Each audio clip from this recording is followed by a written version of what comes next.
Bom dia, aposentado. Vamos conversar um pouco sobre as notícias quentes de hoje, dia 15 de julho, sobre a revisão da vida toda. Como você sabe, no último dia 10 de abril, o Supremo Tribunal Federal julgou embargos de declaração na ação direta de inconstitucionalidade número 2111 e, de maneira praticamente unânime, criou uma regra de modulação que surpreendeu os aposentados. O tribunal decidiu que quem recebeu decisões favoráveis por meio de tutela provisória, como a tutela de evidência, não precisará devolver os valores já recebidos, nem será condenado a pagar custas processuais ou honorários de sucumbência.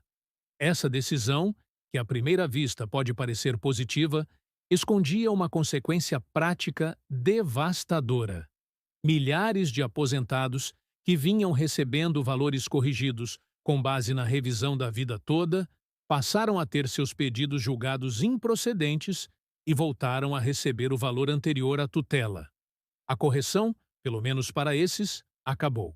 Se você acompanha de perto a situação da revisão da vida toda, com certeza já ouviu falar do Supremo Tribunal Federal ter decidido que o artigo 3º da Emenda Constitucional número 20 de 1998 é constitucional. Mas o que poucos sabem é que essa decisão, tomada nas ações diretas de inconstitucionalidade 2110 e 2111, teve efeitos colaterais profundos.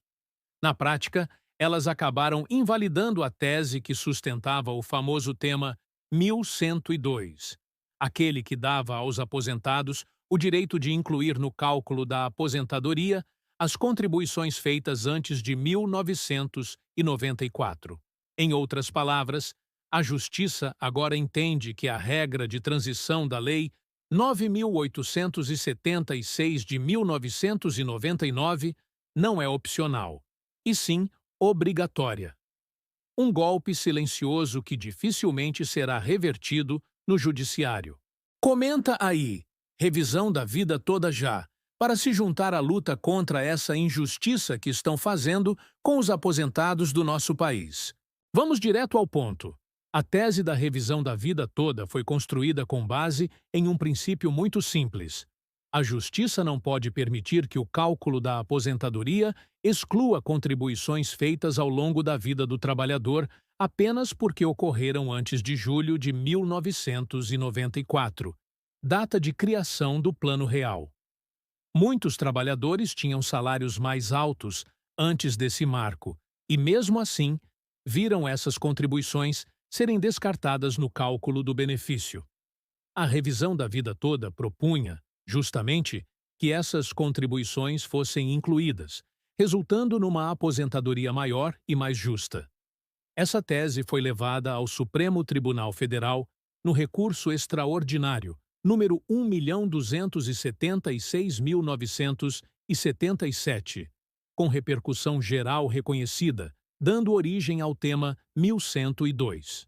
Em 2022, o Supremo decidiu, por maioria, que o aposentado deveria sim ter o direito de optar pela regra mais vantajosa, mesmo que isso significasse ignorar a regra de transição prevista no artigo 3º da Lei 9.876. O voto do relator, ministro Alexandre de Moraes, foi claro ao afirmar que a regra de transição não poderia impor uma condição pior ao segurado. A decisão foi amplamente comemorada e gerou uma onda de ações judiciais por todo o país. Muitos aposentados conseguiram decisões favoráveis com base nessa tese, inclusive com pagamento de diferenças atrasadas por meio de tutelas provisórias de urgência. O sentimento geral era de que, finalmente, a Justiça havia reconhecido um direito legítimo dos trabalhadores. Mas a reviravolta começou com o julgamento das ações diretas de inconstitucionalidade 2110 e 2111. Nesses processos, o Supremo foi provocado a analisar a constitucionalidade do artigo 3º da Emenda Constitucional número 20 de 1998, que estabelece regras de transição para a aposentadoria de quem já contribuía para a Previdência antes da reforma de 1998. A decisão das ADIs foi no sentido de que esse artigo é plenamente constitucional e deve prevalecer sobre qualquer regra posterior. Na prática, isso significou que a regra de transição não poderia ser afastada, mesmo quando fosse mais prejudicial ao segurado. Esse entendimento criou um conflito direto com o que havia sido decidido no tema 1102. O que o Supremo fez, portanto, foi usar as ADIs para anular, de forma indireta, os efeitos da decisão anterior. Isso gerou uma situação extremamente delicada. Uma tese com repercussão geral reconhecida passou a não ser mais aplicada, sem que o Supremo dissesse, de forma clara e oficial, que estava mudando de entendimento. A segurança jurídica, nesse caso, foi simplesmente desconsiderada. E o pior, os aposentados que confiaram na decisão original entraram com ações, muitas vezes pagaram advogados e agora se veem sem qualquer garantia. Um ponto que agrava ainda mais a situação é que muitos magistrados de instâncias inferiores passaram a aplicar imediatamente o novo entendimento do Supremo, julgando improcedentes ações que até então pareciam praticamente ganhas. Em alguns casos, decisões já proferidas foram revistas com base na nova orientação. Isso demonstra como o Poder Judiciário, mesmo diante de temas com repercussão geral e efeito vinculante, pode agir de forma instável e imprevisível, prejudicando diretamente o cidadão comum, especialmente o aposentado.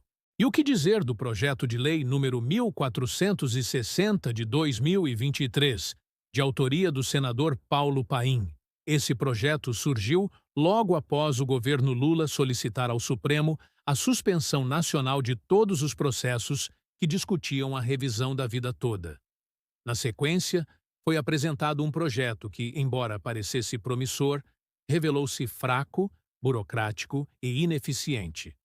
Com 22 páginas, o texto mais parece uma sentença judicial do que uma proposta legislativa. Ele tenta estabelecer critérios de pagamento, valores e faixas de cálculo, mas ignora completamente o principal: garantir de forma direta e objetiva o direito à revisão.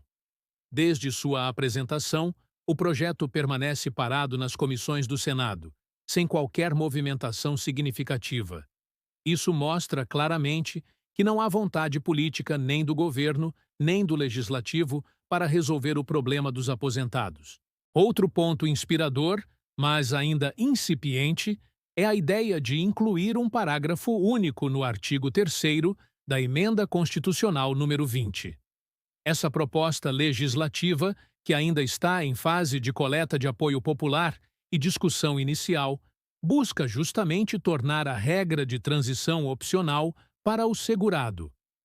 A proposta diz, em essência, que o trabalhador poderá escolher entre a regra de transição e a regra definitiva no momento da aposentadoria, adotando aquela que lhe for mais favorável.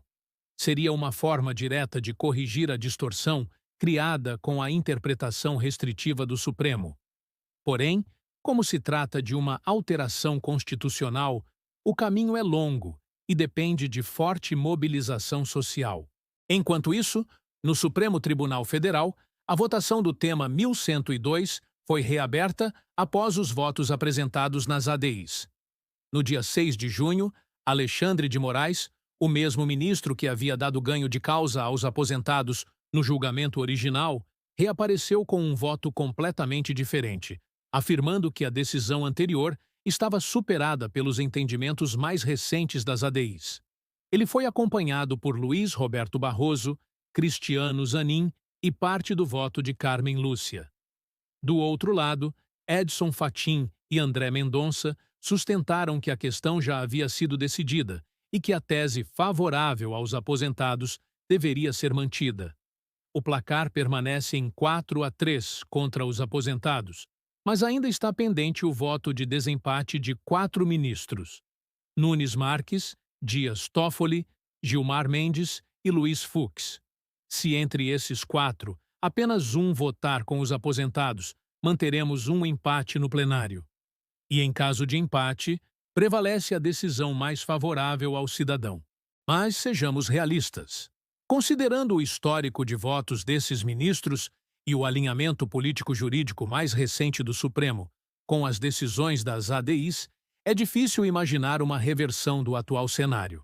A tendência é que o voto de Alexandre de Moraes seja consolidado como o novo entendimento da Corte, enterrando de vez a possibilidade de revisão com base nas contribuições anteriores ao Plano Real. E essa é uma tragédia para milhares de brasileiros que contribuíram por décadas, com valores altos e acabaram recebendo aposentadorias abaixo do justo. A questão é ainda mais grave quando observamos o impacto social dessa decisão. Estamos falando de um grupo extremamente vulnerável, idosos, na maioria com problemas de saúde, muitos sustentando famílias inteiras com o valor da aposentadoria. A revisão da vida toda não era um privilégio ou um plano mirabolante. Era, sim, um direito construído com base em princípios constitucionais de igualdade, dignidade e respeito à contribuição individual. Quando o Supremo muda de entendimento sem comunicar claramente essa inversão, e quando o Executivo paralisa qualquer tentativa de avanço legislativo, quem perde é o aposentado. E, para piorar, circulam nas redes sociais uma série de informações falsas. Dizem que todo aposentado tem direito automático a R$300 mil, que o dinheiro será pago em 30 dias, que o Supremo vai reverter tudo por pressão popular ou por influência do presidente da República. Nada disso é verdade. O que existe de concreto é a decisão do Supremo nas ADIs 2110 e 2111. O julgamento ainda inconcluso do recurso extraordinário do tema 1102 e projetos de lei sem qualquer avanço prático. O resto é boato. Ponto. Portanto, se você é aposentado, o seu foco agora deve estar em 2 pontos principais. Primeiro, acompanhar seu processo com o máximo de atenção, especialmente se ele já conta com decisão favorável ou pagamentos iniciados por tutela de urgência. Segundo, apoiar as iniciativas legislativas sérias que possam devolver essa escolha para o segurado. Enquanto não houver uma mudança legislativa definitiva, como uma emenda constitucional ou uma lei clara permitindo a escolha da regra mais vantajosa, o Judiciário continuará aplicando a tese de que a regra de transição é obrigatória, mesmo que seja pior para o segurado. E por mais duro que seja admitir isso, a revisão da vida toda, tal como conhecemos, está sendo desmontada peça por peça. O que vimos foi uma tese sólida, baseada em justiça e boa técnica jurídica, ser atropelada por uma decisão política escondida atrás de fundamentos constitucionais formais. Isso não é justiça. Isso é, no mínimo, uma profunda distorção da finalidade do sistema previdenciário brasileiro. A Constituição de 1988 fala em seguridade social, dignidade da pessoa humana e vedação ao retrocesso. Hoje, o que estamos vendo é o contrário disso. A luta não acabou, mas mudou de campo. A partir de agora, a mobilização precisa ser política e institucional. Processos individuais ainda podem conseguir vitórias isoladas, mas o grosso da discussão está travado. Se o Congresso não legislar e se o STF mantiver essa posição, não restará alternativa ao aposentado, além de aceitar uma aposentadoria injusta que ignora grande parte das suas contribuições. E isso, infelizmente, é a realidade para milhões de brasileiros no momento. Portanto, mantenha-se informado, questione, pressione seus representantes e, sobretudo, desconfie de promessas fáceis. A única forma séria de recuperar o direito à revisão da vida toda agora passa por uma mudança na legislação ou por uma improvável mudança de posicionamento do Supremo. Até lá, a verdade é dura, mas precisa ser dita. A justiça virou as costas para os aposentados,